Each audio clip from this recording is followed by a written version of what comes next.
Here's another situation that the attention was given when there was this humanitarian crisis, and as the numbers go down, I'm afraid that people are going to forget about what's been happening here. One thing that You just heard him tonight, Congressman Henry Cuellar is worried.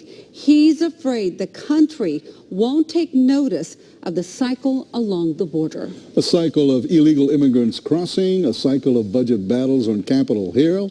Our Melissa Correa is live in the studio with more. Melissa.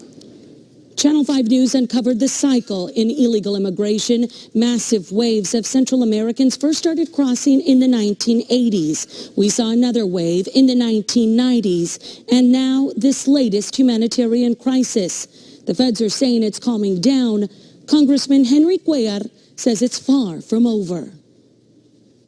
People want border security, but we have to keep in mind that border security is very expensive. Right now, for border security across the nation, we spend about $18 billion a year. Right now, that's buying more boots on the ground and along the river. It's also paying for routine return flights to Central America. Illegals caught on the border are deported. And those flights are still happening, to your knowledge? Yes, ma'am. The money's paid for more room and board of illegals shipped across the country. Tonight, concern the money won't be there the next budget year. We got to make sure that the government doesn't shut down. If you remember a year ago, by September 30th, we have to pass a continuing resolution that is to keep government working. Otherwise, at the end of the month, we'll have a government shutdown. Congressman Henry Cuellar is concerned. We got to be ready. What happens if those numbers surge again? Are we going to be doing the same thing, scrambling like we saw in this situation? That's why we got to be proactive and not reactive when it comes to the border. The state deployed added troopers to the border. The National Guard was called in. It's unclear what exactly is the reason for the decline in illegals apprehended. One, it could be because of the weather. You know, historically, we've seen peaks and highs when the weather changes.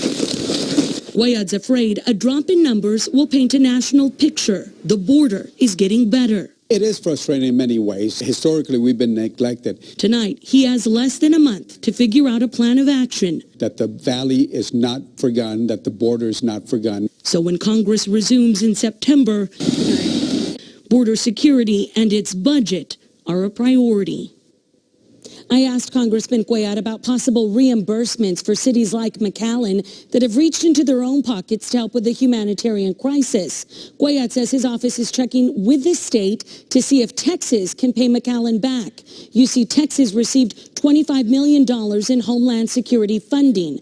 That money may be used for the disaster response happening in the valley. Live in the studio, Melissa Correa, Channel 5 News at 6.